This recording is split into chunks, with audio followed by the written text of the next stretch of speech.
Good morning everyone, and welcome back to Honeybee Farmstead. I'm Mel, and I have a quiet moment because I'm in 2J at the football. My youngest boys are playing football in 2J today. So I'll just show you. And the ball's down that end. We've obviously got lots of kids, so I spend a lot of time as a sports mum doing the rounds of all the little sporting fields and supporting and chatting to the other mums. It's a privilege I am very grateful to have. But I thought I would hop on today and just have a little chat with you. We've got a few things going on that I wanted to share with you guys. We've got to clean up our old property so that we can put it on the market and sell it. And we'll be doing that today, and which means we get to visit with our beautiful neighbours this afternoon. And I think they said that they're going to put on dinner for us. We're pretty lucky like that. But so we're going to be doing that for today, and hopefully packing the trailer with just more stuff that we've still got there. We've been really lucky. Like, my parents helped us move, and we've had some friends. Every time they come over to visit, they drop by the house and grab a few things for us, so that's really cool. But one of the big things that we're going to be doing soon I don't really know how to mark the occasion. I know I wanted to share it with you guys because it's something that I hold very dear to my heart. And I'm hoping to get some footage to insert into here, and if I can't, I'll get some photos of a truly beautiful man that I had the pleasure of calling my Poppy. So my mum's dad was a broadacre farmer in Ravensthorpe. So we're on school holidays, and obviously, every now and again we'd go down there, and I learned a lot of my sheep work skills through them. I learned about how to be in a shearing shed. I learned how to look after animals. I can always remember my Poppy was for a broadacre farmer, especially back in the day, he was a real gentle soul. And I can always remember going down there, and behind my grandparents' house was this huge pen, and it had corrugated iron all around the bottom, and my grandma used to hand raise lambs that didn't have mums there. And I don't know, I know these days, because there's a lot of money in meat and things like that, but back in those days they just sort of left them to die in a paddock. There was, they definitely didn't hand raise them because they didn't have time and stuff. But I always remember growing up with that softer side, and my Poppy was, seriously, I know a lot of grandkids say this, but he was one of the best. He was a real gentleman. He was he had time for everyone. He was very sweet and gentle, but also he really did steward the land really well, especially back then. It was all sprays and this, that and the other. But I remember when they left that place in Ravensthorpe, they bought a property in Bindoon, and he put a heap of the bushland into government trust or something. I don't know what it's called, but it basically means that they can't be developed. And he, was big on wild animals and, wildlife and wildflowers. And so when he passed and my grandma eventually went into a home, I know, we found just photo albums full of pictures of wildflowers and things like that, and he's probably got a really beautiful catalogue. Anyway, I digress. He was just a beautiful soul, and he was gentle with animals, and he was loving and sweet. And I can actually remember one time we were sending some sheep to market, and I was just there helping him, and the truck driver was being really rough with his sheep, and I can remember him getting up in the truck driver's face and saying, "Don't treat my livestock like that. You're doing a job for me, and that's not how I treat my animals." And pulled this truck driver up, and I remember just thinking, wow, okay. And I guess I didn't think much of it at the time, but now looking back, I can see the beautiful, not only the teaching moment for his granddaughter that was there, but also just standing up for animals and things like that. He just really was truly a beautiful man. But the reason I tell this story is he's no longer with us, and still to this day he's the greatest loss that I've ever experienced. And I still get emotional talking about him, so excuse me if that happens. But not long ago, my dad was telling me that he has a barrel of clover seeds that when they were doing all the clearing out of the property, he grabbed so that he could continue that lineage of clover on their property. So my parents have got property about the same size as ours, and he was saying how it would just be really fitting if he gave me a bag of the seeds so that I could also continue that lineage of seed. And it was truly like the best gift anyone has ever given me, because my puppy meant the world to me, and it's just a real honor and a real blessing that I can carry on that line of seed that he saved lovingly himself. Like, I've got a couple of jars of separate seed. They're different types of clover, and the bag of clover that we have started spreading on our property is a mix of a few different clovers. But I know that he, like my dad was telling me, that all of those decisions were like stuff that he weighed really heavily when he was putting seed into the ground on his property. So what an honor it is that I can years and years and years down the track plant that same seed from, you know, stuff that he saved. And, you know, I'm sure he's looking down on me, and I hope he's proud of what I'm doing. He taught me a lot of what I know. And then he obviously taught my parents what they know, and they've also taught me. So you know, a lot of the things in there are from memories, you know, growing up and him teaching. So I'm going to show you some footage. When I was very sick recently, the bag got a little bit wet. That had the clover in it, and I was like, oh my God, even in my feverish and sick times, I was like, oh my God, I need to get out and plant this clover so that the seed doesn't get wasted. So my beautiful boy Brock, he got out there, he got better quicker than I did, and he went by hand and he spread this clover seed mix in a few of the top paddocks. So we've named all our paddocks. One of them's called Death Row, because we found like a ton of sheep bodies in it when we bought it. Like, they didn't look after the sheep very well. And the Hippo Rock paddock, which is the next one over, we've just by hand spread some seeds out there, but I have a heap of other seeds that I'm going to put in the boar paddock, which is at the front of the house, and I'll take you along for that journey. But I just wanted to, while I have a quiet moment, my kids are out playing football and whatever, wanted to connect with you guys, because I know that you've probably noticed by now when I do a lot of my videos, Grace is yapping in the background, or people are talking over me, and sometimes I lose train of what I'm thinking. And I've been waiting for a quiet moment to share that with you, that, you know, it's a huge moment for us planting this clover. And Alex and I decided when we first moved to Honeybee Farmstead, the big farm, that we were going to sit and wait and just watch the paddocks and see what the weather does and see what the runoff does. And you know, some of the wisest farmers say that, and some of the YouTube people that I follow say the same. You know, when you get a new property, there's a wait and watch period. And so we were going to do that.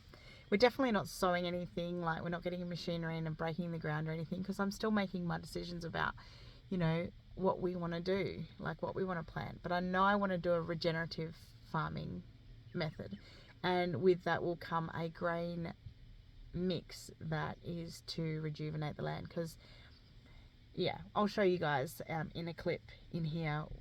The ground is pretty run down, like they've just farmed it heavily and not really put in much consideration into the soil. So we're just going to be repairing all that.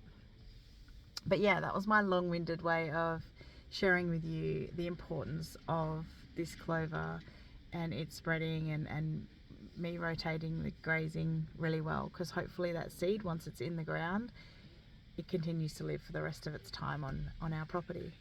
So come along and we'll show you the process.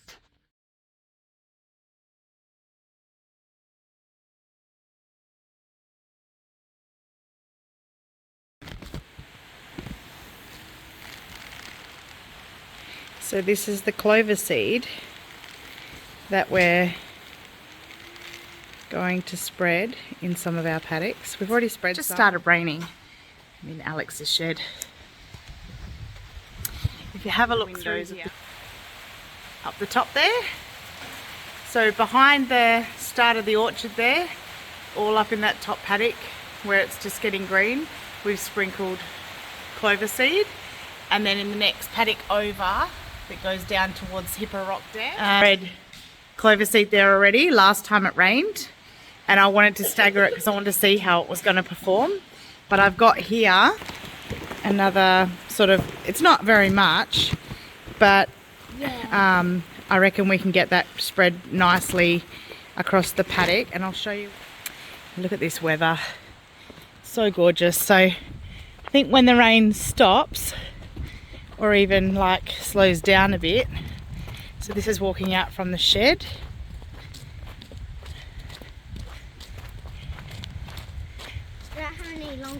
This paddock here is just starting to green up, which is cool. We kind of wanted to wait and see what popped up. We know that thankfully there are no calthrop or double Gs that we've seen anywhere over the property, which is really awesome. And Jackson. So we're doing our milking. We've been into town today and we've looked at putting the kids back into normal mainstream school instead of homeschooling, and now we've come back out and we're doing milking. So we've got this udder being drained right now. Look at that beautiful milk going through the, and put it like that. And don't forget Valley. In other news, exactly, Valley, that's exactly what I was going to say to everyone. We have started the Valley. So this is part of it. She doesn't look too happy at the moment, but we tie her off and we just gently pat her so she knows she's safe. She knows that we mean gentle safety. Look at her. So she's slowly getting, yeah, we have to always make sure we're safe though, so that's why we've got this chain. This was under advice of our cow expert who does training, quietens cows. It's okay, sweetheart. So we pulled her in yesterday. We leave this chain on her. We can keep an eye on her and make sure she's safe, but we leave it on her because we need to be able to get hold of her. Noah, move that green thing into the centre, love, so any hay that falls out goes onto the concrete, and then they can use that as bedding. So while I'm milking, I'll tie her up. Little baby Clementine gets the same treatment. It's good to teach them that we're the bosses and we're in control. And at the moment with Valley, it's helping to quieten her. So we can actually get near her and we pat her gently. We make sure that she's having a positive experience with us. Time to change teats. And as you can see behind me, the weather is beautiful today. So after we've finished milking and done everything that we need to do, we are going to spread the rest of the clover seeds in the paddock, and then we're going to go off. It's footy training for Brock today, and we pick up the veggie scraps from one of our local shops as well to feed the pigs. So we're almost finished milking, and the kids are mucking around when they're meant to be getting the washing off the line. Come on, Noah, let's go, because we've got to plant this clover.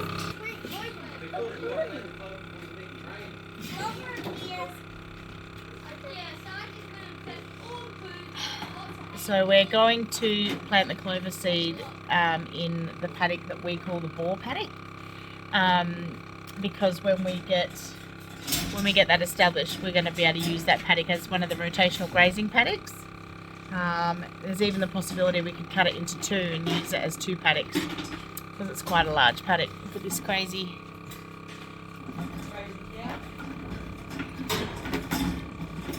She's not in any danger.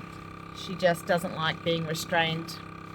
I get it, but it's the only way we can quieten this girl. She's actually really feral. She's never been handled. So she was born in a paddock and never had anything to do with humans. So she doesn't know that we're a safe place and we're not going to hurt her. Oh. Now she's complaining. But yeah, she doesn't know that we're a safe place and that we're not going to hurt her, but she'll figure it out. So we're out here today and we've got our clover seed. You can see here that it's a mix of a few different types of clover. So I'm told by my dad that one type of clover seeds under the ground so that it sort of goes deeper and holds its seed under the ground, and another type of clover seeds above the ground. So my poppy, when he decided on what types he was going to use, he made sure that he covered all the bases when it came to running sheep across it, because sheep will sometimes dig for food as well, but he also knows that they bear it off. So yeah, that's why there was two different types. Oh, listen to that crazy dog, she's trying to get in the app. So Brock is gonna ride the bike and I'm just going to sit on the back and I'm just going to toss it by hand. The reason for that is we don't have all the fancy machinery yet, but we don't want to wait around and not get anything in the ground. It's a lovely day today and there's enough growth on the ground here that it shouldn't wash away. The seed will actually just find a little pocket, and when it rains again and it stays wet, it'll germinate, it'll send its roots down and will have the same effect.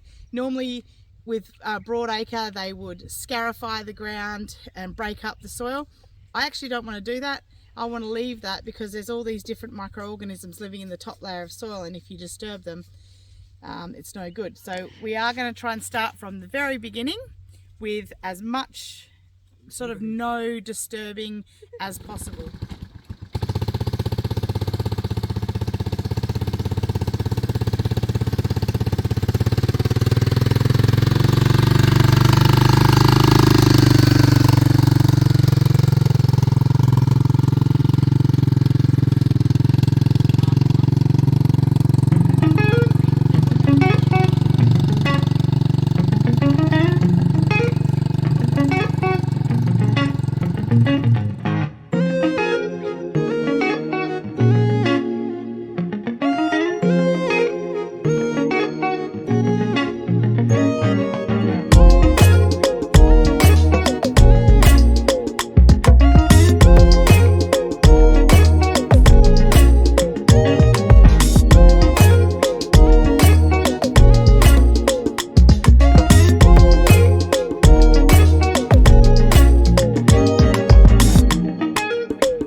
Outside of the ball paddock. Tessa, come on! I'll go get them, Mum. Frickin' dogs are on the road. Anyway, so we finally managed to get the clover planted after all this week when we've been meaning to do it.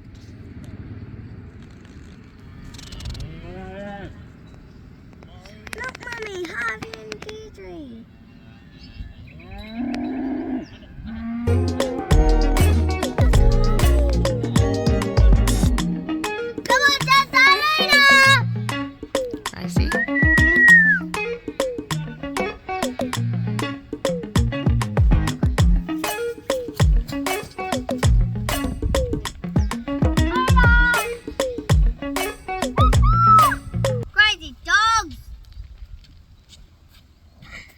keep you updated on the progress of, listen to all the cows bellowing, of how it's growing, what it actually managed to do. If you have a look at the paddock, Gracie, scan so they can see. There's lots of weeds, different types of grasses and things like that. But yeah, we're hoping to add clover to it, and over the years we're going to continue to add things that help repair the ground.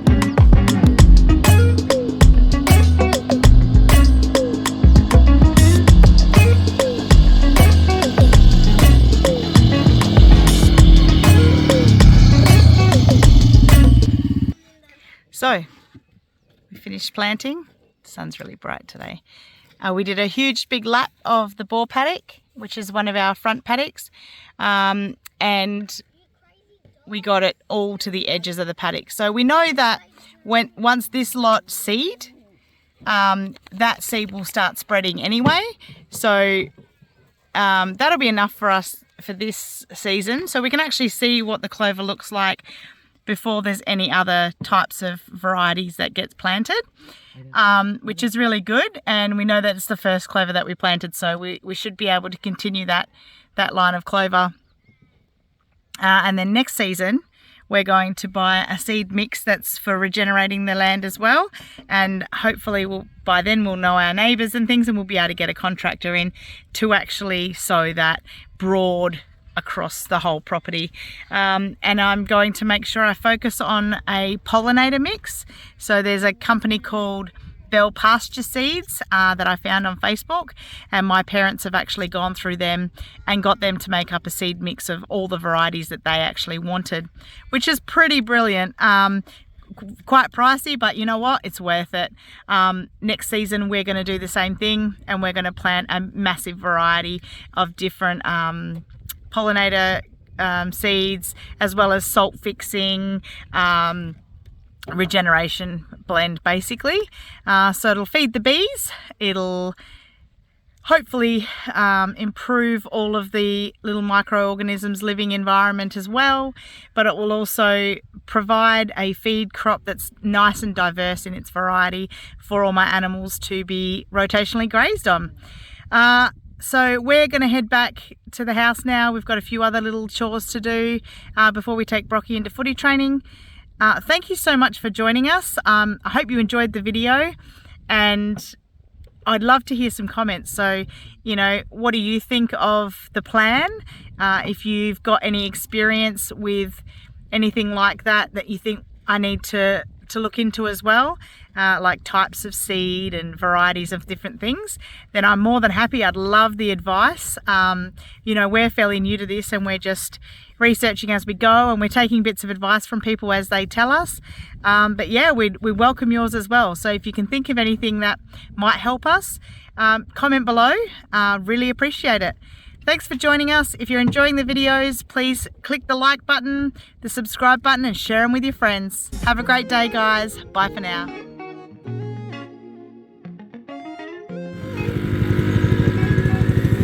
There's all little baby clover seeds hatching. We didn't plant them. Yeah, Brock did when we were sick. So they're all starting to germinate. See how thankfully they had already put their roots down before the rains came, so that they anchored themselves into the ground. Thank goodness. Yes. How exciting is that? We're just checking one more dam. We're going to check. Okay. We're checking Hippo Rock Dam, and then we're going to come back and get ready for Brock's football.